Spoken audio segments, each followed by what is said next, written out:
pagtulong natin ay nasa pangalan ng Panginoon. Siya ang lumikha ng langit at lupa. Ating ipahayag ang ating mga kasalanan sa Diyos. Ang ating Diyos ay Diyos na mahabagin at mapagpatawad.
Mapalad ang tao na pinatawad na iyong kasalanan at nalimot na rin ang kanyang nagawang mga pagsalangsang.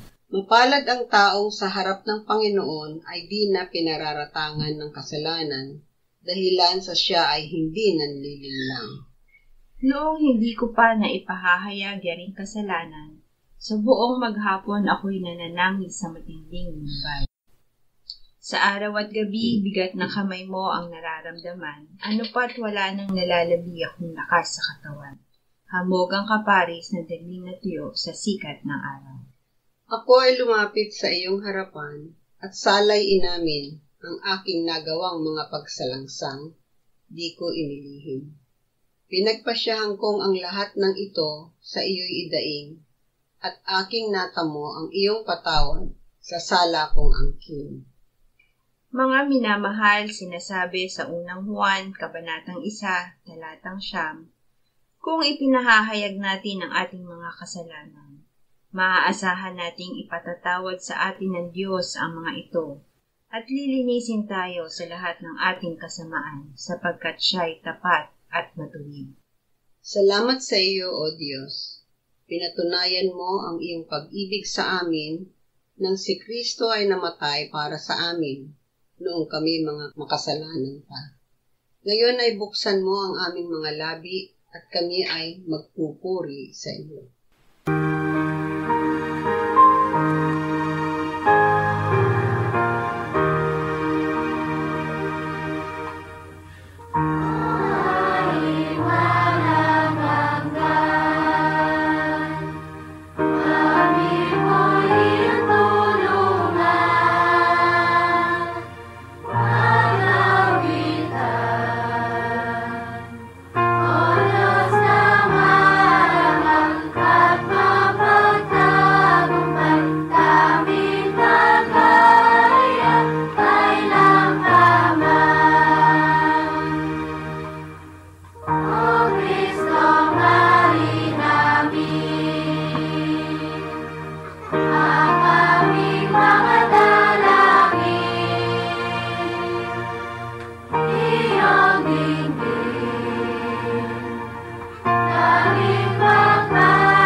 Jeremias 26:11-13.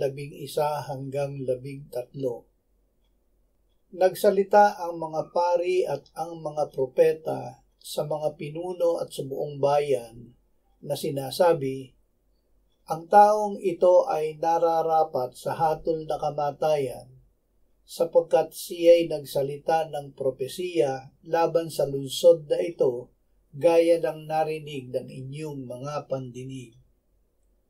Pagkatapos ay nagsalita si Jeremias sa lahat ng pinuno at sa buong bayan na sinasabi, sinugo ako ng Panginoon upang magsalita ng propesiya laban sa bahay na ito at laban sa lungsod na ito ng lahat ng mga salita na inyong narinig.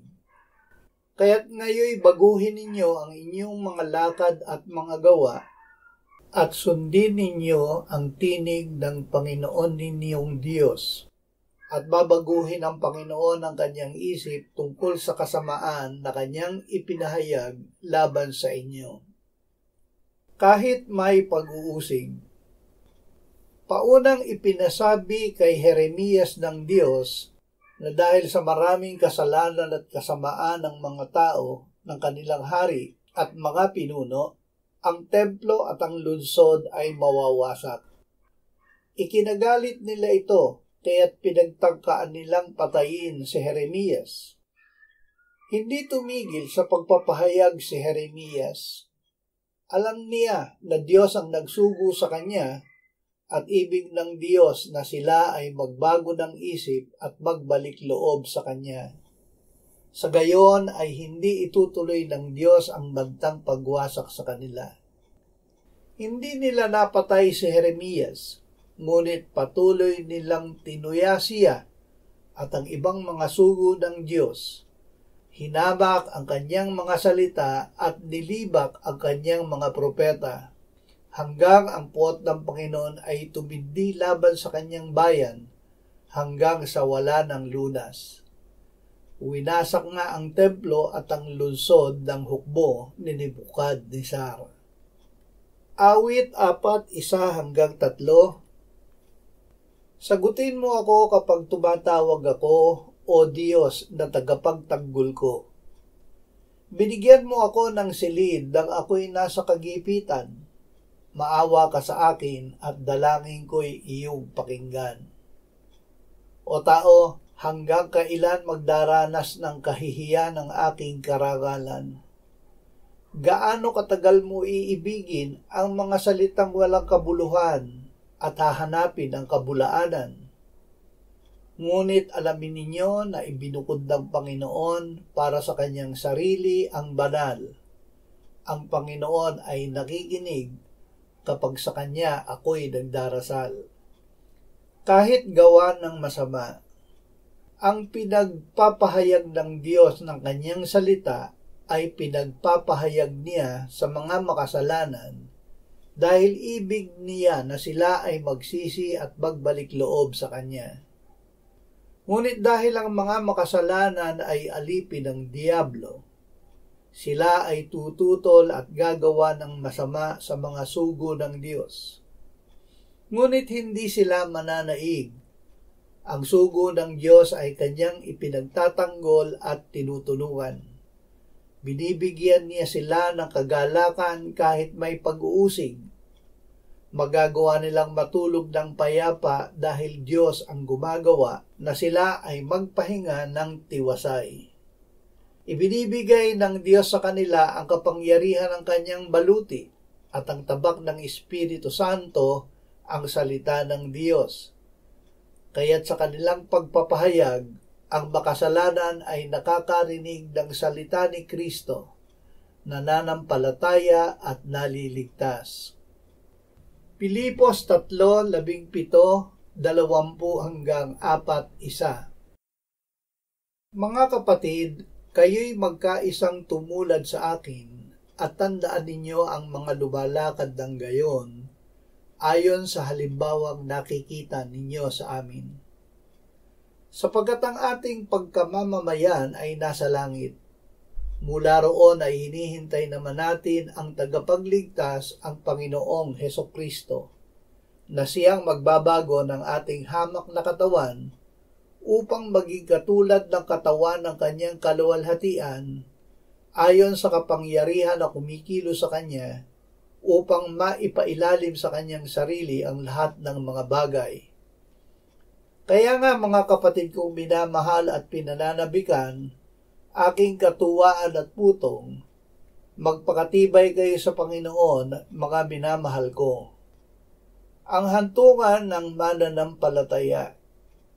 Ang makasalanan na lumalaban sa salita ng Diyos ay lupa lamang ang hantungan habang nabubuhay at impyerno kapag namatay.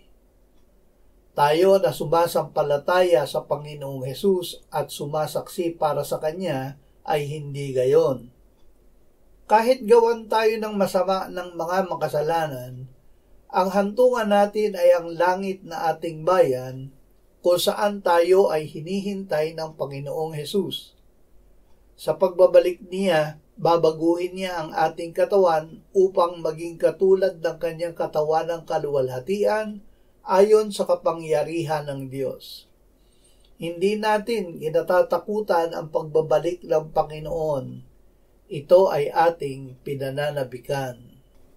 Lucas 13:33 hanggang 35. Sinabi ng Panginoong Hesus, "Gayon may kailangan akong magpatuloy sa aking lakad ngayon at bukas at sa makalawa, sapagkat hindi maaari na ang isang propeta ay mamatay sa labas ng Jerusalem. O Jerusalem, Jerusalem, na pumapatay sa mga propeta at bumabato sa mga sinugo sa kanya. Makailang ulit kong ninais na tipunin ang iyong mga anak na gaya ng pagtitipon ng inahing manok sa kanyang sariling mga sisiw sa ilalim ng kanyang mga pakpak, at ayaw ninyo.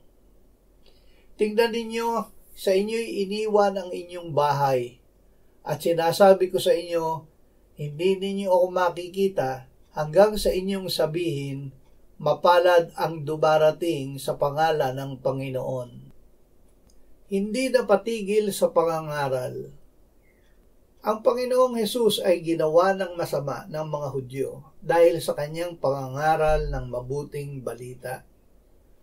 Paulit-ulit na pinagbantaan, tinakot at binalak nilang patayin siya. Ngunit hindi nila siya napatigil. Sinunod niya ang Ama hanggang sa kamatayan sa krus. Ito ay dahil naparito siya upang iligtas ang mga makasalanan. At siya ay ipinapako nila sa krus. Siya ay namatay para sa ating kasalanan at inilibing ayon sa kasulatan.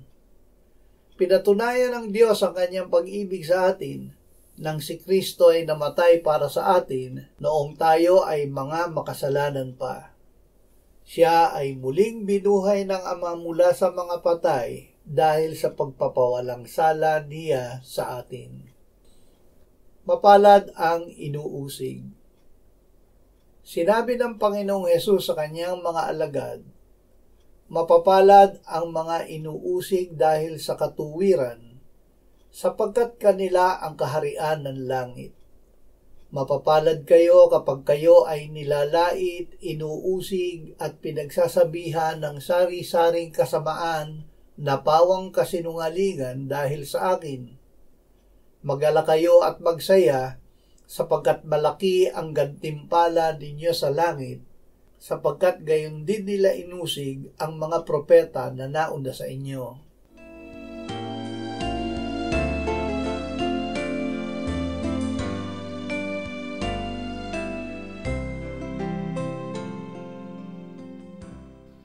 Manalangin tayo. Panginoong Hesus, sinabi mo, malibang kainin ninyo ang laman ng anak ng tao at inumin ang kanyang dugo, kayo ay walang buhay sa inyo. Ang sino mang kumakain ng aking laman at umiinom ng aking dugo ay may buhay na walang hanggan, at akin siyang muling bubuhayin sa huling araw. Sapagkat ang aking laman ay tunay na pagkain at ang aking dugo ay tunay na inumin. Siya na kumakain ng aking laman at umiinom ng aking dugo ay nananahan sa akin at ako sa kanya. Kung paanong buhay ang Ama na nagsugo sa akin at ako ay nabubuhay sa pamamagitan ng Ama, gayon din siya na kumakain sa akin, siya man ay mabubuhay sa pamamagitan ko. Panginoong Hesus, aming tagapagligtas, tinatanggap ka namin sa oras na ito bilang aming tinapay ng buhay. Tinatanggap namin ang iyong katawan na ipinako sa krus, namatay, inilibing, binuhay na muli at iniakyat ng Ama sa kanyang kanan sa langit bilang aming tunay na pagkain. Tinatanggap namin ang iyong dugo na nabuhos sa ikapagpapatawad ng aming kasalanan bilang aming tunay na inumin. Manahan ka at mabuhay ka sa amin upang kami ay mamuhay sa pamamagitan mo kung paanong ikaw ay namuhay sa pamamagitan ng Ama. Salamat Ama, salamat dahil kay Kristo.